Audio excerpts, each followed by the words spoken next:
Jumpa pendengar terkasih dimanapun berada. Kali ini program Question and Answer bersama Pendeta Andi Halim kembali menyapa ruang dengar saudara semuanya. Tentu saja dalam program Q&A ini kita akan saling berinteraksi, bertanya jawab dengan Pendeta Andi Halim yang sudah berada di studio malam hari ini. Sampai pukul 8 malam nanti, silakan pendengar semuanya untuk terus menyimak program Q&A khususnya hari ini dengan topiknya yaitu Pentakosta dan fenomenanya. Bagaimana pendengar semuanya, apakah sudah siap untuk mendengarkan pemaparan dari Pendeta Andi Halim mengenai tema Pentakosta dan fenomenanya? Dan langsung saja nanti bisa bertanya jawab langsung, berdiskusi bersama dengan Pendeta Andi Halim di sini ya. Ada melalui WhatsApp dan juga tidak lupa malam hari ini kita ada live di Instagram ya. Menyapa semua yang sudah bergabung di live Instagram kita juga. Terlebih dahulu sebelum menyapa yang sudah ada di live Instagram, kita akan menyapa Pendeta Andi Halim untuk malam hari ini sehubungan dengan tema fenomena Pentakosta atau Pentakosta dan fenomenanya. Iya, salam jumpa Pak Andi. Ya, salam jumpa Adelia. Iya, bagaimana kabarnya Pak? Puji Tuhan, apapun yang terjadi semua untuk kebaikan kita. Oke, kita mau sapa dulu ya Pak ya yang sudah bergabung di live Instagram untuk malam hari ini. Wah sudah cukup banyak nih kelihatannya yang menantikan pembahasan topik ini. Ada Feby, Pak Feby nih ya, Pak Feby Cindrawan. Selamat malam, salam jumpa. Malam, Pak Feby. Ada Wisya juga, salam jumpa dari kita, salam kenal. Ada gabung Pak katanya dari Wisya. Ada Wisya. Arthur Suryo Hadi. Ini Pak Murid stres ya Pak ya? Yes. Ada Smart Fotografi, ada Lim Kewi. Halo Lim Kewi. Yeah. Ini setia juga nih Pak, menyimak terus setiap kita live di Instagram. Ada Trisna 793, salam jumpa. Ada Andrean Christoph juga. Wah, ini sudah menanti-nanti. Ada Salim. Hai Salim, salam jumpa. Ada Pancadie, semoga ada gak salah ya bacanya ya. Oke, ini sudah cukup banyak nih Pak yang menunggu. Ada juga Pak Aryo menyapa, ikut Q&A. Wah, ini semua di absen ini. Kelihatannya Pak Andi ini ya buka absen dulu ya. Ini pada absen ya. Malam Pak Andi, ada Ibu Melani yang hadir juga. Dan tentu saja tidak terlewatkan Bapak Elia. Bapak Elia dan Pak Aryo ini ya sudah selalu setia, siap-siap nih untuk bertanya dan berkomentar. Silahkan Pak Aryo, Pak Elia dan semuanya yang sedang menyimak nih langsung gabungan ya, biar seru nih malam hari ini ya Pak ya. Biar terjawab semua yang selama ini misteri. Katanya misteri, apa iya sih sebenarnya misteri? Oke, boleh bergabung sekarang juga di WhatsApp 081 357 901628. Biar nggak fenomenanya ini berbeda-beda ya di gereja satu, gereja lainnya bingung nanti ya. Masuk ke sini beda, masuk ke situ beda. Wah, ada ritual-ritual yang berbeda juga. Nah, untuk mempersiapkan Pentakosta ini seperti apa?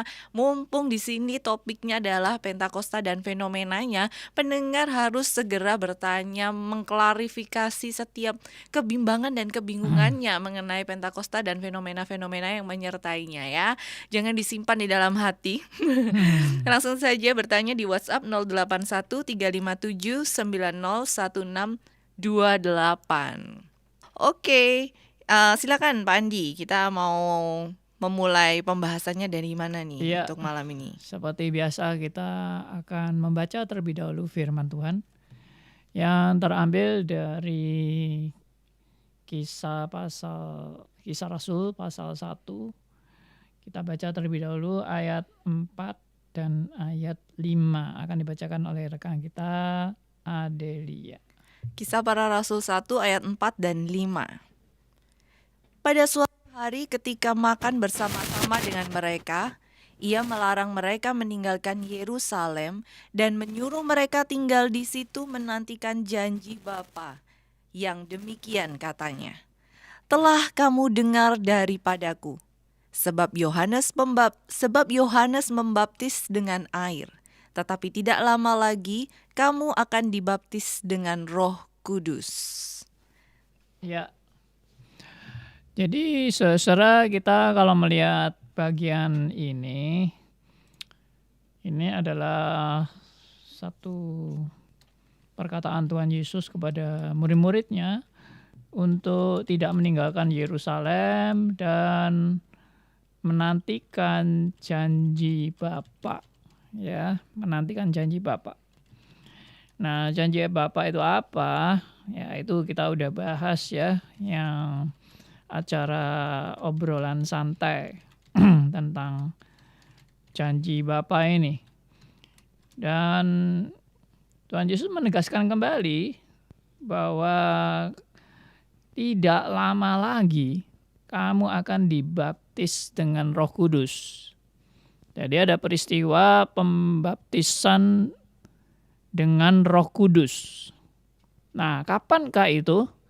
Tidak ada waktu lain yang khusus untuk acara yang disebut dengan dibaptis dengan Roh Kudus itu kecuali hari Pentakosta, ya, kecuali hari Pentakosta. Maka tidak ada tafsiran lain yang bisa disebutkan untuk hari yang khusus di mana peristiwa baptis dengan Roh Kudus ini kecuali hari Pentakosta. Berarti dalam hal ini kalau ada orang bingung dengan baptisan Roh Kudus, maka dalam pengertian ini ya, yaitu ayat ini itu berkenaan dengan hari Pentakosta. Jadi yang dimaksud dengan peristiwa para murid dibaptis dengan Roh Kudus itu adalah peristiwa Pentakosta. Gak ada lain. Tapi memang dibaptis dengan Roh Kudus ini ada beberapa pengertian, saudara ya. Karena pengertian dibaptis dengan Roh Kudus ini adalah suatu momentum yang khusus ya, suatu momentum yang khusus. Dan ini oleh pekerjaan Roh Kudus. Jadi apa yang terjadi pada hari Pentakosta oleh pekerjaan Roh Kudus? Nah, itu saya sudah menyebut 3 hal yang penting yang merupakan makna yang signifikan di dalam hari Pentakosta. Itu apa? Yang pertama, proklamasi diutusnya para rasul sebagai saksi-saksi Kristus. Ya, itu dari kata apostolos. Dalam bahasa Inggris apostle itu maksudnya yang diutus sebagai saksi Kristus. Nah, itu proklamasi pertama. Lalu makna yang kedua yaitu juga proklamasi lagi, yaitu proklamasi bahwa Injil itu sudah saatnya diberitakan kepada semua bangsa. Injil diberitakan kepada semua bangsa. Karena sebelum itu bangsa yang sangat boleh dikatakan diistimewakan oleh Allah adalah bangsa Israel. Di mana Allah menyatakan perjanjiannya secara khusus kepada bangsa Israel. Dan itu bukan berarti Tuhan tuh pilih kasih atau Tuhan tuh hanya mau mengutamakan bangsa Israel saja. Tidak, tetapi melalui bangsa Israel, semua bangsa akan diberkati.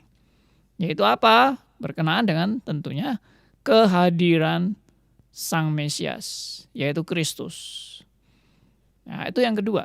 Yang ketiga adalah suatu proklamasi, yaitu berdirinya gereja mula-mula.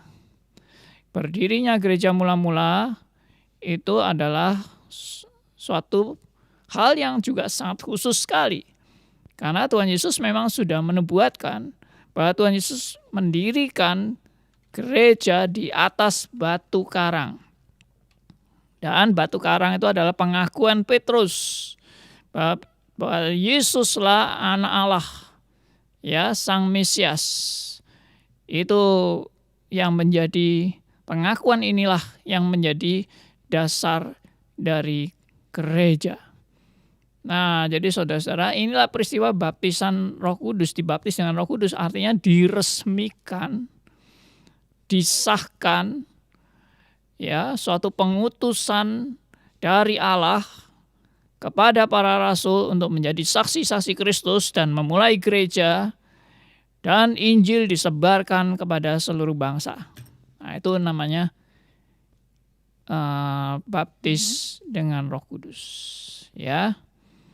Jadi peristiwa baptis itu banyak macam, saudara ya. Bangsa Israel juga dikatakan dibaptis dalam lautan. Dalam lautan artinya apa itu? Itu artinya bahwa Tuhan memimpin dan menyatakan anugerahnya melalui pimpinan Musa kepada bangsa Israel yang melewati laut, ya, yang terbelah, dan itu adalah penyertaan dan pemeliharaan Allah kepada bangsa pilihannya. Itu dibaptis dalam laut dengan pimpinan Musa. Jadi pengertian baptisan itu banyak arti, saudara ya. Kalau ini yang dimaksud dengan Kisah Rasul dari pasal 1 ayat 4 dan 5 ini, itu pasti pengertian baptisan dengan Roh Kudus itu adalah peristiwa atau momentum khusus, yaitu pada hari Pentakosta dengan pengertian 3 proklamasi tadi.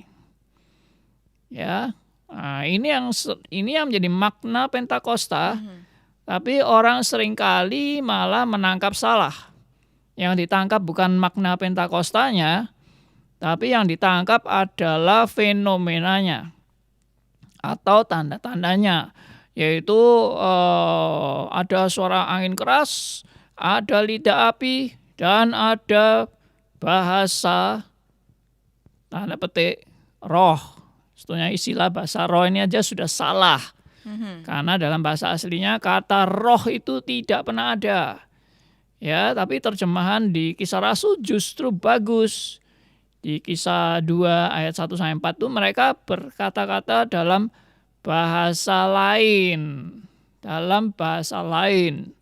Bukan bahasa roh, tapi bahasa lain. Yang dimaksud bahasa lain itu adalah bahasa suku lain, di mana orang-orang Israel berdatangan dari daerah-daerah lain itu, dan mereka sudah terbiasa dengan bahasa di daerah-daerah lain itu, dan mereka kumpul di Yerusalem, dan mereka mendengar para rasul itu berbicara di dalam bahasa daerah mereka masing-masing, di mana mereka dalam perantauan.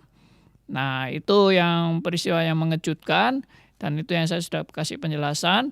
Memang momentum ini dipakai Allah, ya, untuk menyatakan proklamasi tadi, bahwa memang ada kejadian spektakuler yang luar biasa pada waktu itu, di mana itu juga intervensi pekerjaan Roh Kudus, dan itulah yang namanya mereka dibaptis dengan Roh Kudus.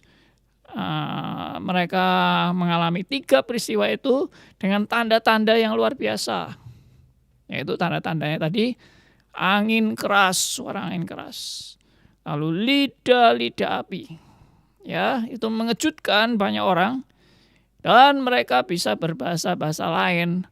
Itu juga suatu yang sangat spektakuler.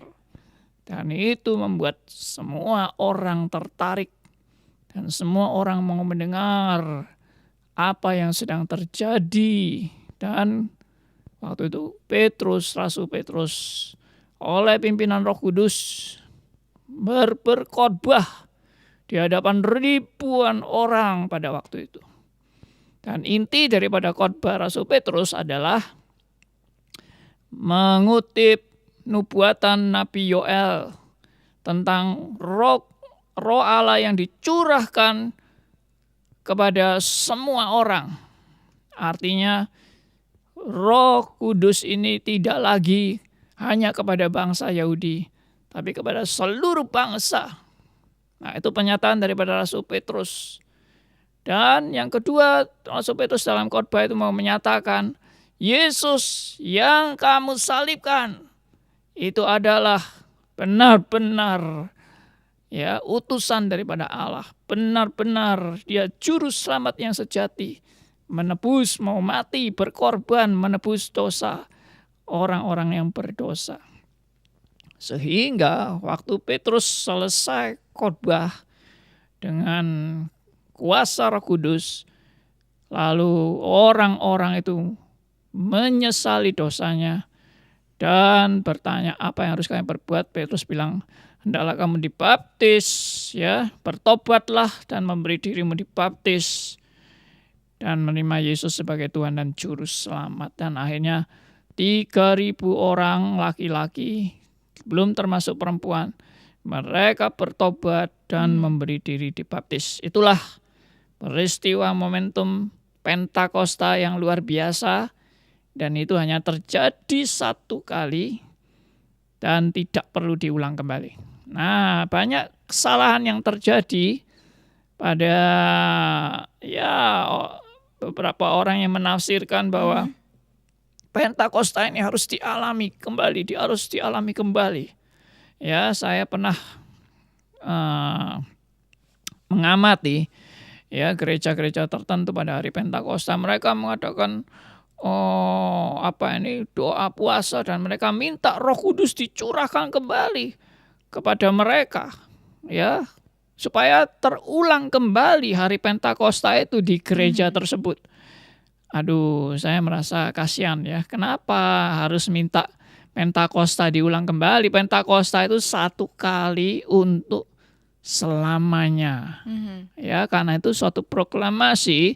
Sekali lagi saya ulang, 3 hal tadi, yaitu para rasul diutus oleh Allah secara resmi menjadi saksi Kristus. Yang kedua adalah Injil diberitakan kepada semua bangsa, bukan lagi kepada bangsa Yahudi saja. Yang ketiga, berdirinya gereja mula-mula, dan itu 3 hal ini diteruskan sampai hari ini. Diteruskan, jadi tidak perlu diulang, memang diteruskan. Misinya diteruskan, yaitu saudara dan saya sekarang menjadi saksi bagi Kristus, meneruskan tongkat estafet dari para rasul. Sekarang Injil diberitakan kepada semua bangsa. Saudara dan saya juga terus melaksanakan misi pekabaran Injil kepada semua bangsa. Yang ketiga, berdirinya gereja mula-mula, yaitu gereja yang didirikan oleh Tuhan Yesus, tidak akan ditelan oleh maut, ya, dan akan terus disertai sampai hari ini. Gereja Tuhan terus dipelihara dalam pemeliharaan yang begitu sempurna, yaitu munculnya orang-orang yang terus bertobat dan orang-orang yang dibaptis, orang yang menyatakan pengakuan imannya dan kembali kepada kebenaran yang sejati sampai hari ini. Dan itu diteruskan. Jadi proklamasi ini satu kali akan berlangsung terus sampai Tuhan Yesus datang kedua kalinya. Nah, ini biarlah pendahuluan ini menjadi suatu hal yang merefresh kita untuk kita mau Q&A, tanya jawab. Iya, ini ya yang mungkin selama ini tidak kita pahami atau belum kita pahami tentang proklamasi ini ya Pak ya. Proklamasi itu kalau di siaran yang sebelumnya Pak Andi menyatakan ya namanya proklamasi itu satu kali begitu ya Pak ya. Seperti proklamasi kemerdekaan itu tidak mungkin diulang, tapi itu adalah sebuah pernyataan, sebuah tanda, dan kemudian kita harus melanjutkannya, tetap mengerjakannya. Kemerdekaan yang terus kita alami dan kita miliki saat ini, kita terus mengerjakannya dan kita mengingatnya, memperingatinya. Seperti Pentakosta pun juga kita memperingatinya begitu. Nah, silahkan nih ya, ini Pak Andi baru pembukaan aja kelihatannya. Memancing untuk pendengar semuanya boleh ikut bertanya malam hari ini, bisa melalui WhatsApp 081 357 901628 081 357 901628. Silakan langsung nih mengirimkan pertanyaan-pertanyaannya sebanyak mungkin. Kayaknya Pak Andi makin banyak pertanyaan juga makin semangat ini pastinya.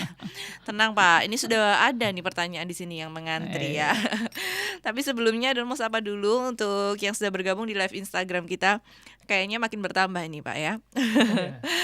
Makin ramai di sini, kita senang nih ya kalau banyak juga yang bergabung di live Instagram kita. Ada Kim Hok. Kemudian ada siapa lagi nih ya? Ada Andrean Christoph juga. Oke, salam jumpa, salam kenal juga dari Adel ya.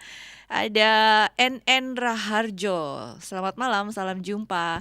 Kemudian Kim Hok nih Pak, katanya saya ikut di radio aja. Boleh ya. Silakan bebas mau ikut di mana-mana boleh, di website juga bisa ya. Roni Adiel. Ada halo Roni, ada Bu Yunike Martini juga yang sudah bergabung di live Ya. Instagram kita. Ada Hendro Kuncoro. Selamat malam, salam Halo Pak jumpa. Hendro. Oh, kenal juga nih Pak Andi ya Oh, kayaknya. kenal. Saya yang kurang mengenal ya. Ada Mehwa 7266. Oke, salam jumpa juga dari kita di studio. Selamat menyimak ya sampai nanti jam 8 malam. Iya. Kita akan berbincang-bincang seputar topik Pentakosta dan fenomenanya. Ada fenomena apa saja sih? Mungkin selama ini ada yang Adel nggak tahu atau Pak Andi juga nggak tahu. Dan itu mau ditanyakan, benar nggak ya? Kalau menurut firman Tuhan itu seperti ini, benar nggak ya? Oke, kita tunggu 081 357 901628. Atau pendengar semuanya mau bersharing-sharing ria tentang pemahamannya Pentakosta ini seperti apa selama ini yang dipahami, boleh juga ya. Langsung 081 357 901628. Adalah tunggu, Pak Andi juga menunggu sampai jam 8 malam nanti. Oke, kita langsung ke pertanyaan dulu mungkin Pak. Ya, langsung saja. Langsung aja ya. Ini dari Hieronymus, Pak Hieronymus ya Pak ya. Ini Ya, mau Pak Hieronymus. mungkin mau diperjelas. Kemarin Adel sudah sempat bacakan pertanyaannya Iya. Pak. Bapak mungkin Pak Andi masih ingat juga. Ya, ya, ya. Apa perbedaan pencurahan Roh Kudus di dalam kitab Yoel 2 ayat 28-29 dengan Kisah Rasul 2 ayat 1 sampai 3? Minta tolong nanti bisa diperjelas mungkin ya Pak Andi ya. Ya, Yoel 2 itu adalah merupakan nubuatan ya. Di dalam Yoel 2 itu ada nubuatan mengenai pencurahan Roh Kudus. Dan Roh Kudus itu kalau kita lihat intinya daripada nubuatan itu, kita tidak membahas secara detail mengenai kalimat per kalimat dalam nubuat itu. Tapi kalau kita lihat secara keseluruhan, nubuatan itu maknanya adalah bahwa Roh Kudus pada saat yang Tuhan sudah tentukan akan dicurahkan kepada semua bangsa. Artinya adalah bahwa bukan lagi Israel sebagai bangsa khusus, di mana bangsa khusus ini Tuhan sangat spesialkan, dan perjanjian-perjanjian Tuhan hanya kepada bangsa yang khusus ini, yaitu bangsa Israel. Tidak. Hari ini Tuhan sudah mengadakan perjanjian itu kepada seluruh bangsa. Sebetulnya intinya bukan lagi kepada bangsa tertentu, tidak. Tapi intinya adalah kepada gerejanya. Ya, umatnya, gerejanya. Umatnya hari ini di dalam perjanjian baru itu adalah gerejanya. Kalau dulu umat Allah di perjanjian lama itu memang bangsa Israel. Tapi itu pun masih tidak tertutup untuk bangsa-bangsa lain yang juga ada yang bertobat secara personal. Ya, tetapi sekarang sudah tidak ada lagi bangsa Israel itu secara bangsa pilihan yang khusus. Yang ada sekarang ini adalah gerejanya. Gerejanya itu siapa? Yaitu orang yang percaya kepada Yesus sebagai Tuhan dan Juru Selamat. Dan itu adalah satu pernyataan bahwa perjanjian Allah ini progresif ya, progresif. Kalau dulu perjanjian Allah khusus kepada umat Israel, sekarang perjanjian Allah itu kepada semua bangsa, semua orang yang mau percaya kepada Kristus. Nah, itulah Yoel 2. Jadi menyatakan bahwa tidak ada lagi sekarang ini adalah bangsa yang khusus seperti itu nggak ada. Yang ada adalah umat Tuhan, yaitu gerejanya. Oke, terima kasih Pak Andi ya sudah menjawab pertanyaan dari Hieronymus ini. Semoga sudah cukup memperjelas dan membenarkan lagi pemahaman kita ya. Untuk Bapak Hieronymus kalau misalnya mau lanjut pertanyaannya boleh, silahkan ya. Mungkin ada yang mau ditanyakan lagi, tapi Iya. Pak, namun kurang jelas Pak, boleh ya. Silakan 081 357 901628 ya. Silakan Pak Hieronymus dan bapak-bapak lainnya, pendengar-pendengar lainnya, silakan langsung bergabung sekarang juga. Jangan ditunda-tunda karena biasanya nih suka menunggu ini Pak ya. Suka menunggu, makin seru makin panas gitu ya. Jangan, langsung saja Iya. bergabung sekarang juga 081 357 901628. Mungkin ada yang baru bergabung, adalah akan ulang lagi kasih tahu untuk topik kita dalam program Q&A atau question and answer bersama Pendeta Andi Halim malam hari ini adalah Pentakosta dan fenomenanya. Sudahkah kita memahami Pentakosta ini dengan benar, dengan seturut kebenaran firman Tuhan, atau kita hanya memahaminya sepotong-sepotong dan mengartikannya menurut keinginan kita atau untuk kepentingan kita sendiri? Oke, kita lanjut meluncur ke pertanyaan selanjutnya, boleh Pak? Iya, silakan. Sudah ada yang mengantri, ada Heni Listiowati. Oke, atau yang di akun IG-nya juga melihat live di Instagram nih sepertinya dengan akunnya Smart Fotografi. Oke Pak Andi, ini pertanyaannya. Saya mencatat dari salah satu khotbah Pak Stephen Tong bahwa iman meliputi 3 aspek, yaitu pikiran, perasaan, dan kehendak. Kita harus mengusahakan ketiga aspek tersebut agar sinkron dengan Allah. Mengusahakan maksudnya adalah saya memahaminya sebagai bentuk memikul salib. Dan peran atau kerja Roh Kudus adalah memimpin orang percaya dalam usaha tersebut, seperti yang tertulis dalam Yohanes 16 ayat 13, Pak. Pertanyaannya, apakah pemahaman itu sudah benar? Mungkin dalam memahami peran dan kerja Roh Kudus adalah memimpin orang percaya dalam usaha tersebut. Kemudian kedua, mohon dijelaskan tentang terminologi mengalami Roh Kudus atau mengalami Allah. Kalau dari perspektif Reform tuh seperti apa? Mengalami Roh Kudus dan mengalami Allah. Pak Andi langsung ketawa ya. Bagaimana kita memastikan bahwa Roh Kudus memimpin kehidupan orang percaya setiap hari? Itu, 3 itu Pak. Terima kasih untuk penjelasan dari Pak Andi. Terima kasih juga untuk penyiar yang sudah membacakannya. Ya, satu-satu dulu deh. Siap. Yang Oke. pertama tadi apa, coba diulang. Apakah pemahaman itu benar? Karena tadi Bu Heni mencatat bahwa ada khotbah Pak Stephen Tong yang mengatakan bahwa iman meliputi 3 aspek, pikiran, perasaan, kehendak. Harus mengusahakan 3 aspek tersebut sinkron. Dan peran atau kerja Roh Kudus adalah memimpin orang percaya dalam usaha tersebut. Apakah pemahaman itu benar? Ya jelas lah bahwa hidup manusia itu kan ada 3 aspek ya, dalam pikiran, perasaan, dan kehendak. Dan Roh Kudus itu memang memimpin hidup kita itu dalam 3 aspek eksistensi kita ini sebagai satu pribadi. Ya, pribadi itu punya pikiran, perasaan, dan kehendak. Dan memang cara Roh Kudus bekerja itu kalau kita lihat di Roma 12 ayat 2 ya, itu melalui yang dikatakan bagaimana Roh Kudus itu memperbaharui budi kita, akal budi kita. Ya, sehingga itu hal yang sangat penting dalam kehidupan orang percaya untuk mau mengenal pimpinan Tuhan, yaitu dengan cara Roh Kudus itu memperbarui akal budi kita untuk bisa mengerti firman Tuhan dengan benar. Jadi yang pasti memang pekerjaan Roh Kudus itu tidak pernah berhenti dalam hidup orang percaya, dan pekerjaan Roh Kudus itu terus-menerus yang membimbing dan menyadarkan dan menginsyafkan kita. Nah, cara Roh Kudus memperbarui akal budi kita itu ya dengan cara kita belajar firman-Nya, ya, terus-menerus diperbarui oleh firman Tuhan yang mengingatkan kita, ya, yang mengejas kita atau menyesuaikan pikiran-pikiran kita sesuai dengan kebenaran firman. Nah, itu caranya Roh Kudus memimpin kita. Oke, itu tadi pertanyaan yang pertama ya Pak ya. Mohon dijelaskan tentang terminologi mengalami Roh Kudus atau mengalami Allah.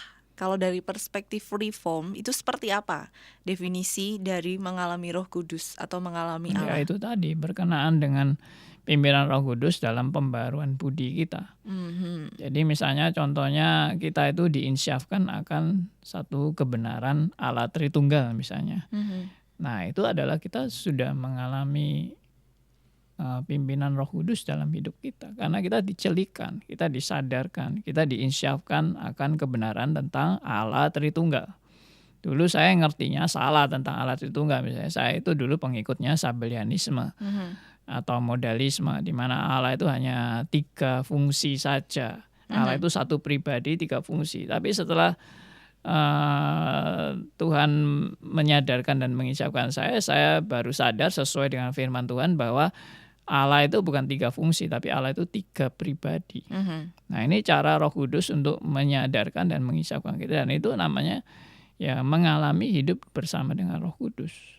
Gitu. Bagaimana kita ditegur, diinsyafkan, dan di adjust tadi, saya pakai istilah adjust ini, ya, untuk hidup makin hari makin berjalan sesuai dengan kebenaran firman. Mhm. Itu definisinya ya Pak ya, Ya. mengalami hidup yang dipimpin oleh Roh Kudus. Karena biasanya mungkin nih ya, mungkin kata-kata mengalami Roh Kudus itu seperti identik dengan satu peristiwa yang tiba-tiba Gemetar-gemetar. iya, itu sih Pak biasanya. Kalau kita mendengar istilah mengalami Roh Kudus tuh kayak sesuatu Iya, yang gemetar-gemetar, mistis gitu. kejang-kejang, Seperti sesuatu yang lalu momen itu terus tiba-tiba bisa hilang gitu Pak. lalu Hanya sesaat. berkata-kata dengan kata-kata yang tidak terkendali, ya, lalu Mhm. muntah-muntah, Mhm. lalu Mhm. kejang-kejang dan sebagainya. Nah itu sebetulnya itu bukan gejala dipimpin Roh Kudus, itu gejala ya seperti orang yang kalau tidak terkendali Mhm. itu pasti sebetulnya Roh Kudus tidak pernah pakai cara seperti itu. Mhm. Ya, Roh Kudus itu kalau kita lihat satu hal yang penting dalam buah Roh Kudus itu Mhm. adalah penguasaan diri. Penguasaan diri. Mhm. Jadi kalau orang katanya kena Roh Kudus lalu tidak bisa menguasai dirinya, yaitu tadi kejang-kejang sampai Mhm. geletak-geletak sampai geblak-geblak begitu, itu namanya sudah tidak bisa menguasai diri lagi, dan itu Mhm. pasti bukan Roh Kudus. Saya yakin 100% orang yang katanya dipenuhi Roh Kudus tapi tidak bisa mengendalikan dirinya lagi, itu sudah bukan Roh Kudus. Itu mirip seperti orang kesurupan. Orang kesurupan itu tidak bisa mengendalikan dirinya lagi, karena dia sudah sepenuhnya dikontrol oleh iblis, ya, sehingga dia tidak bisa lagi menguasai dirinya. Tetapi kalau Roh Kudus bekerja tidak pernah men-skors kesadaran kita. Roh Kudus justru memimpin kita dengan menyadarkan kita. Bukan membuat kita tidak sadar, tapi malah menyadarkan kita dan menginsyafkan kita. Dan pribadi kita tidak hilang. Pada waktu Roh Kudus memimpin kita kepribadian kita ini tidak diskors dan tidak kemudian menjadi tenggelam, tetapi justru kepribadian kita ini dipulihkan sehingga kita menjadi makin sadar dan makin kembali kepada jalur yang benar, bukan makin tidak sadar. Nah itu bagi saya bahaya ya kalau jadi orang Kristen yang mengalami situasi-situasi yang sampai nggak sadar, lalu yaitu terkapar-kapar lalu ngeblang-ngeblang seperti itu gejala-gejala yang harus kita waspadai. Ini bukan Roh Kudus ini. Coba kita lihat di Alkitab, adakah orang dipimpin Roh Kudus lalu ngeblak-ngeblak itu, lalu menjadi nggak sadar, lalu tidak terkontrol, lalu melakukan apapun menjadi ngaco-ngaco? Nah itu tidak pernah seperti itu. Oke, ini langsung ada yang merespon ini ya di live Instagram kita. Sebelum membacakan komentar yang sudah masuk, sapa dulu. Ini ada yang baru bergabung, ada Yusak Wibisono. Oke, salam jumpa. Ada Lindawati 3022, ada Hendro Kuncoro ya. Hello, ada Samuel Utama juga. Ini Hendro Kuncoro berkomentar, Pak. Saya rasa karena ada kata roh ini, bagi kita orang timur dianggap sama dengan dunia roh kayak kesurupan. Ini komentarnya ya, karena ada kata roh ini, jadi beda tipis antara mengalami tadi itu identik seperti kesurupan, malahan definisi kita ya sebagai manusia ini.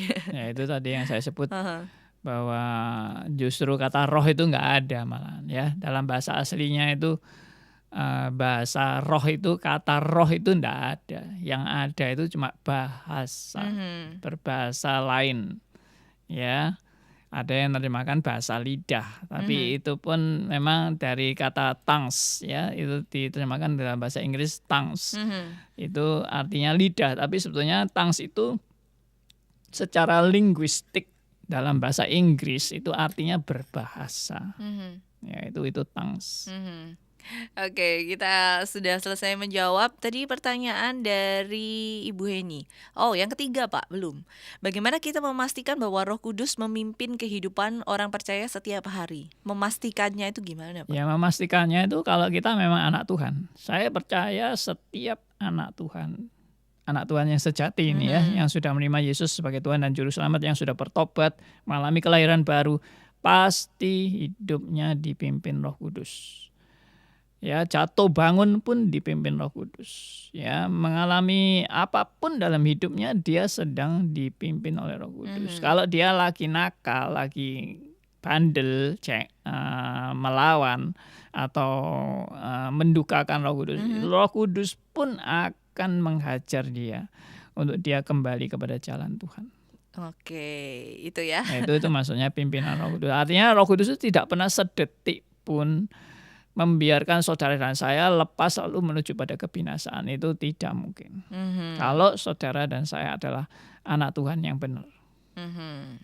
Ya. Itu ya, memastikannya ya kalau kita anak Tuhan gitu ya. Nah, kalau tanya lagi, bagaimana saya tahu anak Tuhan? Ya, pertanyaan saya kembali adalah, apakah Anda sudah menerima Yesus sebagai Tuhan dan Juru Selamat pribadi dalam hidupmu? Apakah Mhm. Anda sudah pernah mengalami pertobatan yang sejati? Nah, apakah Anda sudah mengalami kelahiran baru? Nah, itu yang bisa jawab kan yang mengalami sendiri. Saya Mhm. jadi Kristen ini Kristen ikut-ikutan, Kristen KTP, atau Kristen yang benar-benar mengalami pembaruan-pembaruan, pertobatan yang sejati oleh pekerjaan Roh Kudus. Mhm. Gitu. Oke, terima kasih ya untuk Ibu Heni Listiowati. Kita akan lanjut ke pertanyaan selanjutnya, tapi Adel masih akan menyampaikan line untuk bergabung melalui WhatsApp di 081357901628. Bisa segera bergabung sekarang juga melalui WhatsApp, bisa chat untuk pertanyaannya 081357901628. Sampai jam 8 nanti udah setengah perjalanan ini dari siaran kita Q&A malam hari ini. Jadi yang mau bertanya langsung kirimkan pertanyaannya sekarang juga ya, biar nanti nggak terlambat. Oke, sudah ada yang mengantri di sini, ada langsung bacakan dari Abednego, Pak. Mohon bertanya, apakah dengan demikian bisa dibenarkan bila beberapa gereja tertentu mengadakan kebaktian peringatan Pentakosta? Dalam artian memperingati Pentakosta seperti memperingati Natal. Gimana Pak? Oke. Dari Abednego. Kalau memperingati itu saya sangat mendukung. Kita harus memperingati. Hari-hari raya orang Kristen harus kita peringati. Natal ya toh, lalu hari Pentakosta, hari Paskah, Jumat Agung, ya, kenaikan Tuhan Yesus. Nah, itu kita harus peringati semua. Dan spirit memperingati adalah kita menangkap maksud dari dan makna daripada hari khusus itu. Jadi seperti hari Pentakosta itu kita menangkap maksudnya. Hari Pentakosta itu apa? Proklamasi 3 hal tadi. Dan saya berkomitmen hari ini untuk meneruskan perjuangan proklamasi. Sama seperti kita memperingati proklamasi Indonesia. Ya, kenapa kita memperingati proklamasi Indonesia? Ya, seharusnya kita menangkap maksud perjuangan para pahlawan dan meneruskan perjuangan para pahlawan itu untuk zaman kita sekarang. Ya toh, contohnya ya bagaimana meneruskan perjuangan para pahlawan?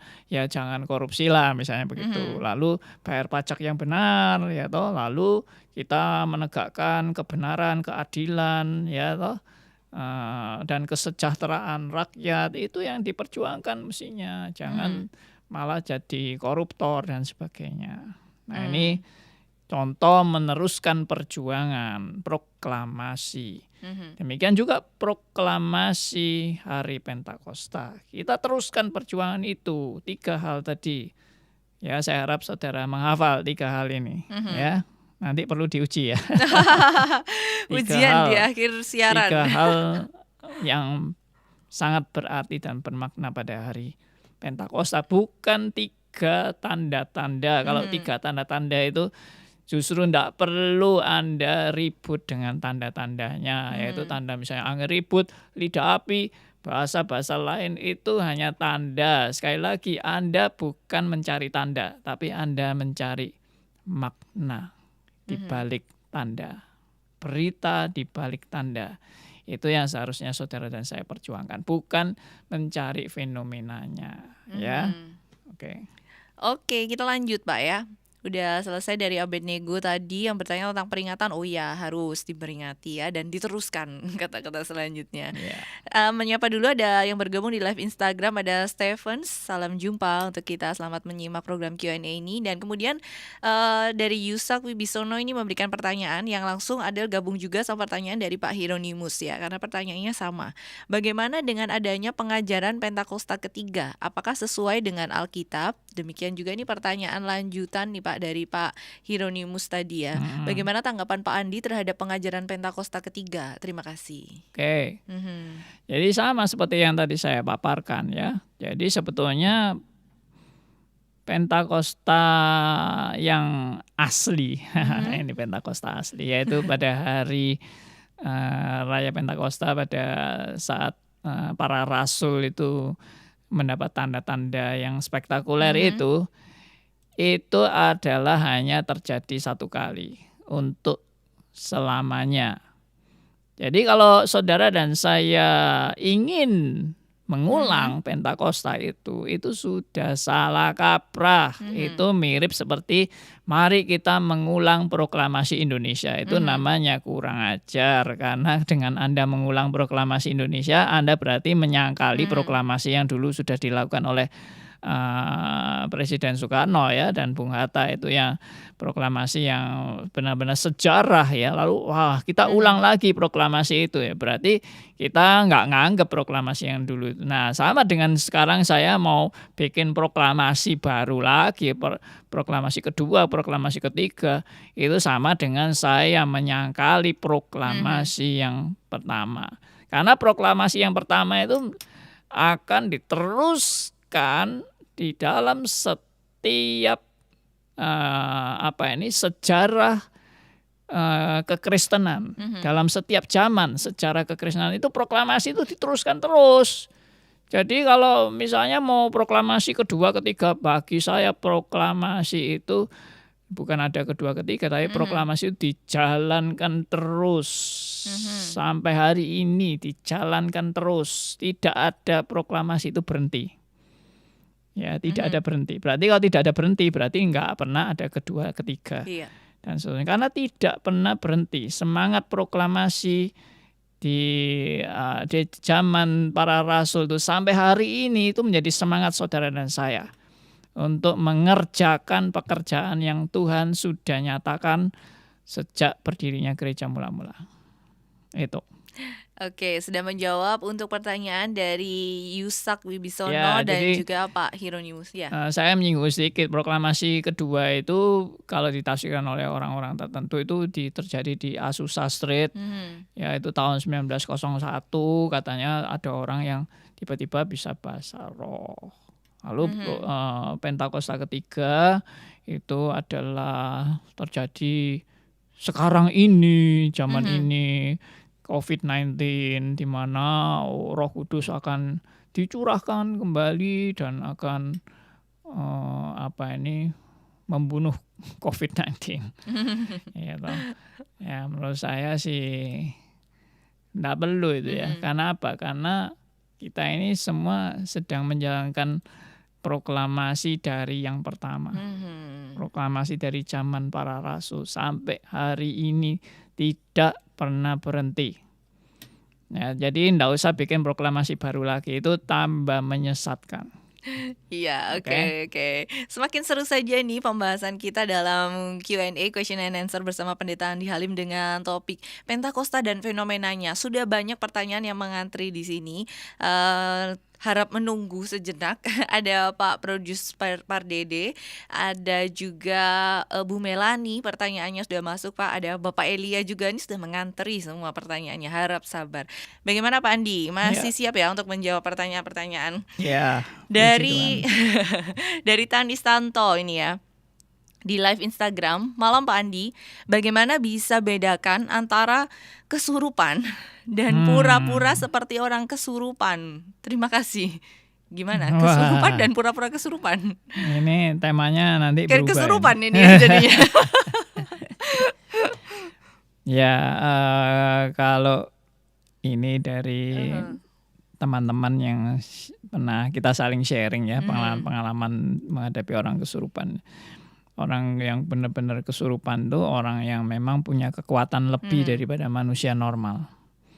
Ya, dan dia benar-benar tidak terkendali sehingga syaraf-syaraf dia itu memang benar-benar tidak bisa terkontrol. Tapi Mhm. kalau orang pura-pura kesurupan itu bisa dikendalikan gitu, masih bisa dikendalikan Mhm. dan paling-paling ya teriak-teriak atau histeris. Nah, itu apa ini tetap bisa tapi kalau orang benar-benar kesurupan itu memang ya itu tadi. Jadi nggak normal, suaranya bisa berubah Mhm. dari suara laki-laki jadi suara perempuan itu atau suara perempuan jadi laki-laki dan Mhm. sebagainya. Oke, lanjutin ya. Dari Pak Produs Pardede ini, Pak. Mhm. Hidup saya sekarang dipimpin Roh Kudus, tapi pengetahuan firman saya minim. Bisa nggak sih, Pak? Tetap bisa dipimpin atau enggak gitu mungkin maksudnya ya? Oh ya itu tadi. Jadi saya Heeh. kembali kepada prinsip semula ya bahwa Roh Kudus itu Mhm. kan memimpin kita dalam sepanjang kehidupan kita sebagai anak-anak Tuhan. Mhm. Jadi kalau kita benar-benar anak Tuhan, saya percaya bahwa setiap anak Tuhan itu pasti dipimpin oleh Roh Kudus. Mhm. Jadi entah mungkin pengertian kita salah, entah pengertian kita benar, entah kita berbuat yang salah atau berbuat yang benar, Roh Kudus sedang menuntun dan membimbing Mhm. kita. Kalau kita tentunya di dalam kita berbuat salah, Roh Kudus akan menegur kita, akan menginsyafkan Mhm. kita, akan bahkan menghajar kita kalau perlu, supaya kita kembali kepada jalan yang benar. Mhm. Jadi Roh Kudus itu bukan keluar masuk ya, kalau seperti banyak orang ada yang menafsirkan Roh Kudus itu kalau kita berdosa, Roh Mhm. Kudusnya keluar. Kalau kita Aha. bertobat, Roh Kudusnya masuk lagi. Kalau seperti itu, justru kalau kita berdosa, Mhm. Roh Kudus selalu keluar dari diri kita. Berarti kita sudah tidak pernah bisa bertobat lagi karena Roh Kudus sudah keluar dari hidup kita. Yang bisa membawa kita kembali dan bertobat itu adalah pekerjaan Roh Kudus Mhm. yang menginsyafkan kita. Jadi tanpa Roh Kudus itu bekerja dalam Mhm. hidup saudara dan saya dan tanpa Roh Kudus menyertai kita, kita sudah tidak mungkin bisa bertobat lagi. Nah Mhm. ini seringkali penafsiran yang salah tentang Roh Kudus yang keluar masuk itu. Roh Kudus tidak pernah keluar masuk. Roh Kudus itu di dalam hidup anak Tuhan selalu menyertai dan Mhm. memelihara dan menetap. Mhm. Oke, lanjut ya Pak ya. Boleh Ya. kita lanjut ke pertanyaan yang sudah masuk di WhatsApp. Buat semuanya yang sedang menyimak kita di live Instagram, terus ya, terus simak kita setia sampai nanti jam 8 malam, 30 menit ke depan. Ada pertanyaan ini tapi nggak disebutkan namanya ya. Adel tetap bacakan aja Oh pertanyaannya. ya. Malam Pak Andi mau tanya. Peristiwa Pentakosta berarti setiap orang percaya sejati telah mengalami baptisan Roh Kudus. Dan apakah juga berarti orang-orang pada zaman Perjanjian Lama juga mengalami baptisan Roh Kudus yang terjadi pada peristiwa Pentakosta tersebut? Terima kasih. Oke, Mhm. ya ini mengenai setiap orang percaya mengenai baptisan. Mhm. Nah, kalau baptisan Roh Mhm. Kudus itu dalam pengertian hari Mhm. Pentakosta, itu memang nggak setiap orang mengalami hari Iya. Pentakosta. Artinya tidak setiap orang mengalami momentum Mhm. Pentakosta itu. Tetapi yang dialami itu adalah spiritnya. Mhm. Spirit daripada Pentakosta itu dialami oleh orang yang percaya karena dia akan meneruskan misi tiga hal tadi, Mhm. yaitu menjadi saksi bagi Kristus, lalu Injil diberitakan Mhm. kepada semua bangsa, lalu mengembangkan gereja. Mhm. Ya, nah itu 3 hal itu akan menjadi spirit setiap orang percaya. Tapi kalau dikatakan, apakah setiap orang Kristen mengalami baptisan Roh Mhm. Kudus? Kalau dalam pengertian, nah ini baptisan Roh Kudus ini ada pengertian yang lain, yaitu pengertian di mana orang Kristen yang mati rohani, Mhm. kemudian rohaninya dihidupkan sehingga dia mengalami kelahiran baru. Nah, born again ini itu identik dengan baptisan Roh Kudus. Mhm. Nah, dalam hal ini, apakah setiap orang Kristen sejati yang sudah mengalami kelahiran baru pasti mengalami baptisan Roh Kudus? Saya jawab ya, Mhm. pasti, karena setiap orang Kristen yang mengalami kelahiran baru dia berarti sudah dibaptis dengan Roh Kudus. Nah, ini agak berbeda pengertian baptisan Roh Kudus ini dengan baptisan Roh Kudus versi versi daripada second blessing. Ada ajaran yang disebut dengan second blessing. Bahwa blessing yang first blessing itu adalah keselamatan. Semua Mhm. orang Kristen menerima anugerah keselamatan. Tapi yang second blessing tidak semua orang Kristen mengalami. Mhm.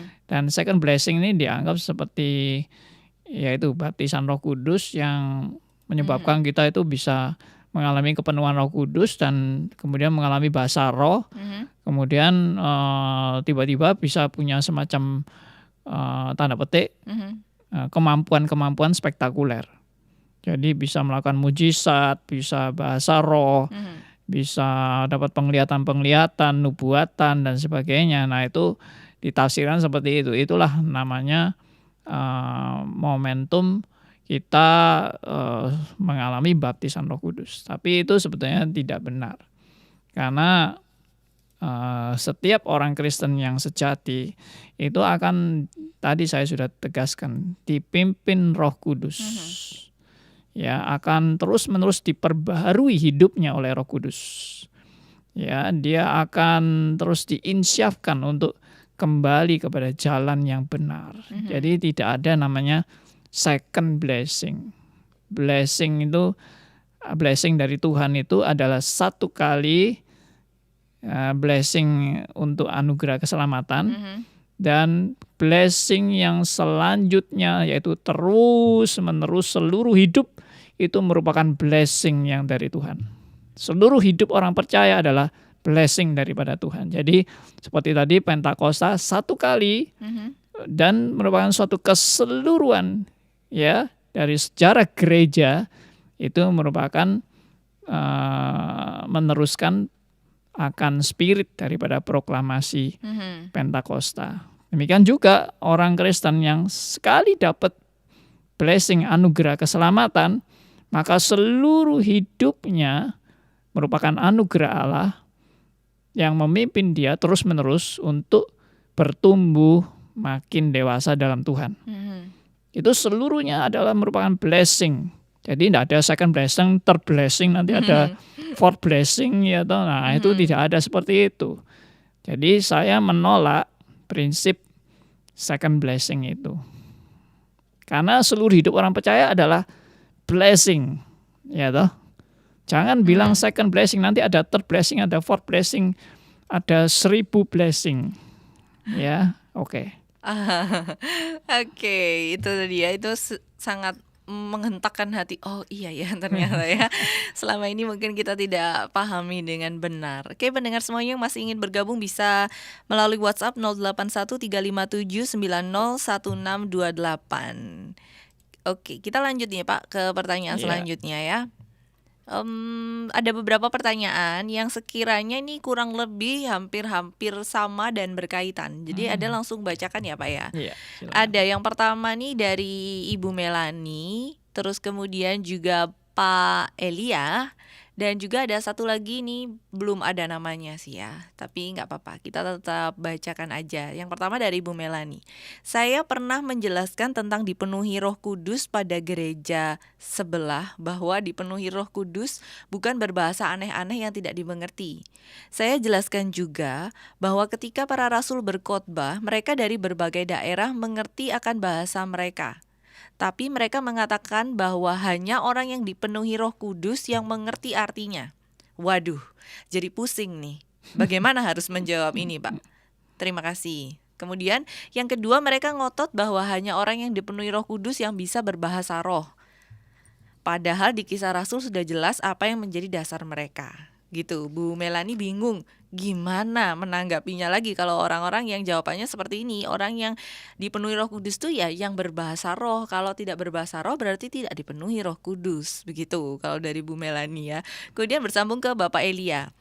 Sebenarnya Bapak Elia ini ada pertanyaan yang pertama, kapan kita mengalami baptisan Roh Kudus? Apakah saat kita mengaku percaya Kristus sebagai Tuhan dan Juru Selamat? Ini yang agak berbeda dari Pak Elia. Kemudian yang sama, Pak Elia juga tentang bahasa ini tadi, bahasa roh katanya ya. Fenomena zaman now, bahasa lain itu bahasa planet. Dan kalimat-kalimat aneh itu bisa dilatih dulu dan akan Roh Kudus ambil alih ucapan-ucapan pancingan itu.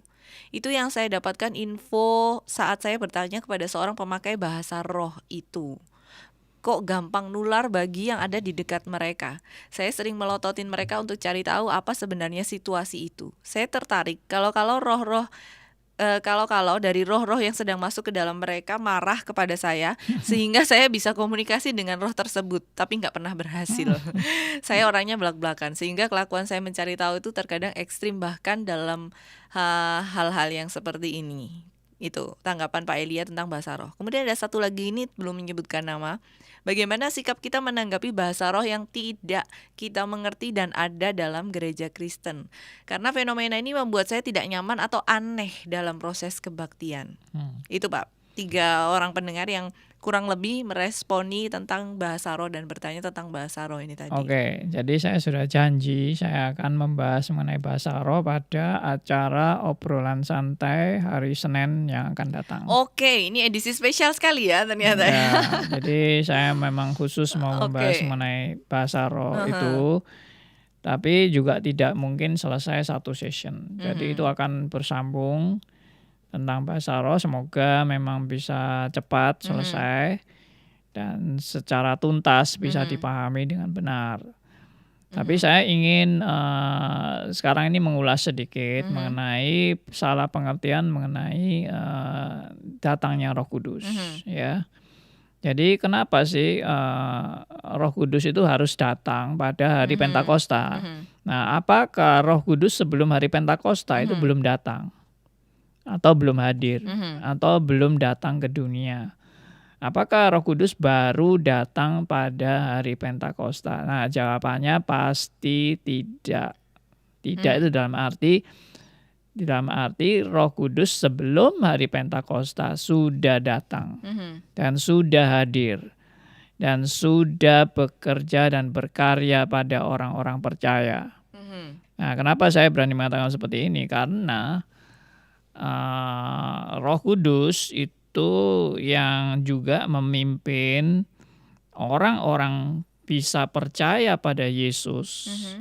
Itu juga pekerjaan Roh Kudus. Sebelum hari Pentakosta sudah ada orang-orang percaya. Ya. Bahkan di Perjanjian Lama sudah ada orang-orang yang percaya juga kepada Tuhan. Ya, seperti Daud, seperti Abraham, seperti Yakub, ya toh, seperti Yusuf dan sebagainya. Itu orang-orang di Perjanjian Lama, ya. Itu orang-orang yang juga dipimpin Roh Kudus. Jadi salah besar kalau mengatakan bahwa Roh Kudus itu hanya terjadi atau baru mulai terjadi pada hari Pentakosta. Nah, coba sekarang kita lihat contohnya. Ya, ini sebelum Pentakosta sudah ada orang yang mengalami kepenuhan Roh Kudus. Jadi kalau dikatakan kepenuhan Roh Kudus baru dimulai hari Pentakosta itu juga salah. Dan kalau dikatakan penuh dengan Roh Kudus itu juga harus dengan berbahasa roh, itu juga salah. Ya, karena orang-orang yang dipenuhi Roh Kudus sebelum Pentakosta ini dia tidak kemudian berbahasa bahasa roh yang aneh-aneh itu atau yang tidak dimengerti itu. Ya, mari kita lihat yang pertama, yaitu di Lukas pasal 1 ayat 41. Lukas 1 ayat 41, lalu diteruskan sampai ayat 42 saja. Kita akan membaca firman Tuhan dari Lukas 1 ayat 41 dan 42 ya Pak. Ya. Dan ketika Elisabet mendengar salam Maria, melonjaklah anak yang di dalam rahimnya. Dan Elisabet pun penuh dengan Roh Kudus. Lalu berseru dengan suara nyaring, diberkatilah engkau di antara semua perempuan, dan diberkatilah buah rahimmu. Nah, jadi jelas di sini dikatakan bahwa Elisabet penuh dengan Roh Kudus. Nah, ini kan sebelum hari Pentakosta. Ini masih Lukas pasal 1. Justru Tuhan Yesus juga masih belum lahir. Ya. Dan Elisabet ketemu dengan Maria. Nah, lalu dikatakan Elisabet penuh dengan Roh Kudus dan dengan suara nyaring, berarti dia bukan pakai bahasa roh. Ini suara nyaring ini kan pakai bahasa sehari-hari. Orang Yahudi waktu itu pakai bahasa Aram ya. Jadi dalam hal ini itu salah kalau menyimpulkan bahwa orang yang penuh dengan Roh Kudus harus ada bahasa roh. Karena buktinya di Lukas pasal 1 sebelum hari Pentakosta, Elisabet sudah penuh dengan Roh Kudus, berarti Roh Kudus sudah hadir. Dan Roh Kudus sudah berkarya pada orang percaya dan memenuhi seseorang, dan orang itu tidak berbahasa roh tapi bahasa biasa. Lalu yang kedua, contoh lain adalah Tuhan Yesus sendiri. Tuhan Yesus juga dikatakan dipimpin Roh Kudus, ya, dan waktu Tuhan Yesus dipimpin Roh Kudus, Tuhan Yesus juga tidak berbahasa roh. Ya, meskipun Tuhan Yesus juga penuh dengan Roh Kudus, tapi Tuhan Yesus tidak berbahasa roh, dan satu kali pun dalam hidup Tuhan Yesus tidak pernah berbahasa roh. Nah, ini kan aneh kan. Berbahasa roh maksudnya ya itu loh, berbahasa yang model aneh-aneh itu, yang katanya tidak dimengerti itu. Ya. Nah, ini nanti kita bahas hari Senin aja. Ya, tentang signifikansi bahasa rohnya itu sendiri, karena seperti tadi ya, Pentakosta itu orang seringkali nggak menangkap signifikansi Pentakosta, yang ditangkap tuh fenomenanya. Demikian juga bahasa roh, orang nggak menangkap signifikansi bahasa roh, yang ditangkap tuh fenomenanya aja. Ya, justru pelajaran yang di 1 Korintus yang ditiru-tiru orang zaman sekarang itu salah kaprah, karena 1 Korintus itu bukan pelajaran mengenai bagaimana berbahasa roh yang harus ditiru seperti yang terjadi pada jemaat Korintus. Itu salah besar, itu sudah suatu presupposisi yang salah besar. Jemaat Korintus itu tidak boleh ditiru, karena justru banyak melakukan kesalahan, terutama di dalam karunia-karunia roh. Mereka banyak melakukan kesalahan. Kita kalau meniru, berarti kita meniru kesalahannya Korintus. Nah, itu pendahuluan untuk hari Senin itu ya. Oke, sebelum lanjut ada pertanyaan lagi, semakin agak menipis ya waktu kita. Ada Rina Listio yang bergabung di live Instagram. Halo, ada Steffi Kilai, ada juga Salim Tony, ada Pak Bro nih. Salim Tony kasih jempol Pak, suaranya bagus katanya. Ada Priscilla Kusnadi, ada juga Rio Yudhistira. Dan kita langsung ke pertanyaan selanjutnya Pak. Selamat malam Pak Andi. Ada yang berkata bahwa istilah Pentakosta untuk turunnya Roh Kudus itu salah kaprah. Karena Roh Kudus menurut Alkitab sudah turun beberapa kali. Yang seperti barusan dibaca. Baru saya yaitu waktu Maria dikandung Roh Kudus, waktu Yesus dibaptis, waktu para rasul kepenuhan Roh Kudus. Bagaimana pengertian yang benar dengan peristiwa Pentakosta ini? Karena jika memang Roh Kudus sudah berkali-kali turun ke dunia, bukankah itu sesuatu hal biasa? Dan dengan asumsi saat-saat Roh Kudus turun, maka ketika tidak turun, di manakah Roh Kudus? Iya. Jadi ini pertanyaan bagus sekali ya, dan memang inilah justru poinnya yang saya mau jelaskan. Jadi turunnya Roh Kudus ini bukan berarti Roh Kudus tadinya belum turun lalu baru turun. Ya, nanti beberapa kali setelah peristiwa ini Pentakosta, Roh Kudus juga dikatakan belum turun juga. Di tempat-tempat tertentu belum turun. Jadi yang dimaksud belum turun di sini atau Roh Kudus belum berkarya di sini adalah dalam rangka misi khusus di era Perjanjian Baru. Nah, ini yang saya mau tegaskan. Jadi Roh Kudus ini kenapa harus turun di hari Pentakosta? Karena bukan berarti dia belum turun sebelumnya, tapi dia sedang mau menggenapi rencana Allah dalam melaksanakan misi pekabaran Injil di era Perjanjian Baru. Nah, jadi itu yang dimaksud dengan Kisah pasal 1 ayat ke-8. Ya, coba dibaca ulang Kisah 1 ayat 8 ini yang beberapa kali sudah di-sharekan, diiklankan ya. Iya. Saya bacakan ya Pak ya, dari Kisah Para Ya. Rasul 1 ayat 8. Tetapi kamu akan menerima kuasa kalau Roh Kudus turun ke atas kamu.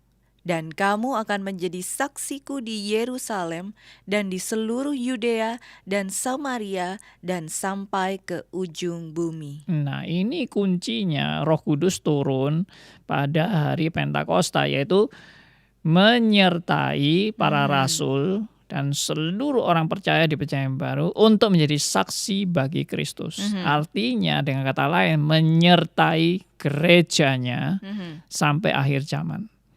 Itu jadi Roh Kudus turun ini itu dalam rangka itu menyertai gerejanya sampai akhir zaman dan juga menyertai orang-orang yang menjadi saksi bagi Kristus dan memberitakan Injil ke seluruh dunia. Di dalam memberitakan Injil ke seluruh dunia, Tuhan berjanji Roh Kudus menyertai sampai akhir zaman. Nah, itu dalam rangka itu. Dalam rangka itu Roh Kudus memproklamasikan 3 hal tadi. Saya ulang 3 hal, yaitu yang pertama, proklamasi diutusnya para rasul. Yang kedua, proklamasi Injil diberitakan bagi semua bangsa. Yang ketiga, proklamasi berdirinya gereja mula-mula. Nah, perhatikan ini saya mau hubungkan dengan Matius pasal 28. Coba kita lihat. Ya, ini banyak orang yang juga kurang perhatian di sini di Matius pasal 28. Ya. Nah, kita lihat kan, ini juga utusan Kristus mengutus para murid-muridnya di ayat 19. Coba bisa dibacakan ayat 19 dan ayat 20. Matius 28 ayat 19 sampai 20. Karena itu pergilah, jadikanlah semua bangsa muridku dan baptislah mereka dalam nama Bapa dan Anak dan Roh Kudus. Dan ajarlah mereka melakukan segala sesuatu yang telah kuperintahkan kepadamu. Ya, berhenti sampai di situ. Perhatikan, pergilah, jadikanlah semua bangsa muridku, dan ajarlah mereka melakukan segala sesuatu yang kuperintahkan kepadamu. Jadi ini dalam rangka Kristus mengutus murid-muridnya untuk mengabarkan Injil, untuk menjadikan semua bangsa murid Kristus. Nah, perhatikan kalimat terakhir ini yang menjadi poinnya. Ya, kalimat terakhir coba dibacakan. Kalimat terakhir, dan ketahuilah aku menyertai kamu senantiasa sampai kepada akhir zaman. Nah, ini kuncinya. Aku menyertai kamu senantiasa sampai kepada akhir zaman. Tuhan menyertai dengan apa? Dengan mengutus Roh Kudus. Jadi Roh Kudus inilah yang menjadi jaminan di dalam memberitakan Injil. Kristus akan terus menyertai saudara dan saya. Nah, itulah sebetulnya makna proklamasi pada hari Pentakosta. Makanya tidak perlu Pentakosta kedua, tidak perlu Pentakosta ketiga, karena akan disertai sampai akhir zaman. Ini janji Tuhan. Oke, ini sebenarnya masih ada satu pertanyaan lagi nih di sekitar 5 menit terakhir ini. Dan juga ada Pak Elia tadi yang pertama itu Pak. Kapan kita mengalami baptisan Roh Kudus? Apakah saat kita mengaku percaya kepada Kristus sebagai Tuhan dan Juru Selamat? Nah, kalau saya tadi bilang kita mulai baptisan Roh Kudus itu kalau pengertian baptis yang baptizo, dan itu baptizo itu sama dengan diselam atau dikubur dan kemudian dibangkitkan. Kita itu mati bersama dengan Kristus dan bangkit bersama dengan Kristus. Nah, itu kita kita itu mengalami suatu peristiwa kelahiran baru. oleh pimpinan Roh Kudus. Jadi sebetulnya baptisan Roh Kudus itu adalah sama dengan born again, kelahiran kembali oleh pekerjaan Roh Kudus. Jadi itu peristiwa yang dialami oleh setiap orang percaya justru sebelum dia mengalami pertobatan. Karena kalau tanpa pertobatan dia buta rohani, dia mati rohani. Sebelum dia bertobat, Tuhan sudah membangkitkan dia dari mati rohani menjadi rohaninya yang dihidupkan sehingga dia sadar. Nah, ini nanti kalau ada kesempatan kita bahas lebih perinci lagi mengenai arti kelahiran baru dan itu identik dengan baptisan roh. Oke, yang terakhir untuk malam hari ini ya Pak ya. Ya. Pertanyaan untuk Q&A, question and answer bersama Pendeta Andi Halim, Pentakosta dan fenomenanya. Pertanyaannya adalah, Pak Andi, apa maksud kisah para rasul 2 ayat 17? Terima kasih. Ini belum disebutkan namanya juga. Coba dibaca. Oke. Kisah 2. Kisah para rasul 2 ayat 17. Saya bacakan ya Pak. Ya. Akan terjadi pada hari-hari terakhir, demikianlah firman Allah, bahwa aku akan mencurahkan rohku ke atas semua manusia.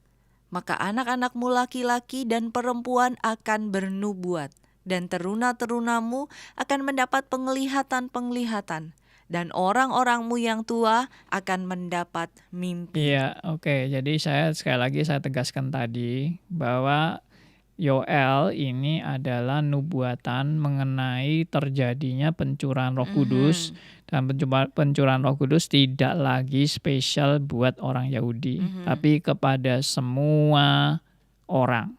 Nah, itu saya tekankan kalimat pertama tadi di ayat ke-17 ini, bahwa aku akan mencurahkan rohku ke atas semua manusia. Nah, ini mau menunjukkan apa? Roh Kudus sudah dicurahkan dan menjadi anugerah bagi semua bangsa. Tidak lagi bangsa Yahudi, tidak lagi bangsa yang khusus, tapi semua orang, segala bangsa bisa diselamatkan karena anugerah Allah. Itu poinnya. Jadi kita tidak usah terlalu mereteli, membahas sampai ayat per ayat dari Yoel ini, tapi intinya adalah itu Injil untuk semua bangsa. Karena memang ini Pentakosta ini adalah misi pekabaran Injil untuk semua bangsa. Oke, ini udah sedikit lagi waktunya, mungkin Pak Andi bisa kasih kata-kata singkat untuk penutup kita dan menutup dalam doa. Ya, puji Tuhan saudara, ada Pentakosta. Puji Tuhan, para rasul sudah diproklamasikan oleh Allah sendiri. Para rasul itu diangkat, dipilih oleh Tuhan Yesus sendiri dan diproklamasikan oleh Allah sendiri. Dan ini adalah suatu proklamasi yang dimulai dari Allah dan akan disertai Allah sampai hari ini, disertai Allah dan sampai akhir zaman, yaitu Tuhan akan menjamin akan proklamasi ini akan terus berlangsung. Nah, puji Tuhan, terbukti hari ini gereja tidak punah dan Tuhan terus membangkitkan orang-orang percaya dan menjadi saksi bagi Kristus dan bagi kemuliaan nama Tuhan. Kita benar-benar bersyukur untuk anugerah ini. Dan sampai ketemu lagi di acara berikutnya. Ya, sudah dikasih bocoran tadi soalnya temanya ya. Sayang kalau dilewatkan ya, tentang bahasa roh. Yang kata Pak Edi tadi kayaknya bahasa planet gak tahu mana gitu ya, gak ngerti. Seru-seru, nanti dibahas lagi boleh ya Pak ya, pertanyaan yang seputar bahasa roh ini. Oke, kita tutup dulu dalam doa Pak. Bapa yang di surga, kami sungguh bersyukur dan berterima kasih karena anugerah-Mu. Dalam waktu yang singkat ini kami boleh belajar akan kebenaran daripada hari Pentakosta. Kami sungguh bersyukur karena Pentakosta bukan dicipta oleh manusia, bukan direkayasa oleh manusia, tapi ini adalah pekerjaan daripada Roh Allah sendiri yang memimpin gereja Tuhan dari awal sampai hari ini, bahkan sampai kedatangan Kristus yang kedua kali. Kami sungguh bersyukur atas jaminan dan pemeliharaan Tuhan, di mana Tuhan tidak pernah membuat gereja Tuhan menjadi punah, tetapi terus Tuhan pelihara dan Tuhan terus menyertai setiap anak-anak Tuhan. Kami biarlah mengerti juga arti panggilan hidup kami sebagai orang percaya, bukan untuk kepentingan bagi diri kami sendiri, tapi kami dipanggil untuk menjalankan misi kerajaan Allah dan untuk kemuliaan bagi nama Tuhan. Terima kasih Tuhan, berkati seluruh pendengar radio RMC. Biarlah semuanya boleh terus giat dalam belajar firman Tuhan dan menerapkan dalam kehidupan sehari-hari, dan semua hanya karena anugerah Tuhan. Dalam nama Tuhan kami Yesus Kristus, Tuhan dan Juru Selamat kami yang hidup, kami berdoa. Amin.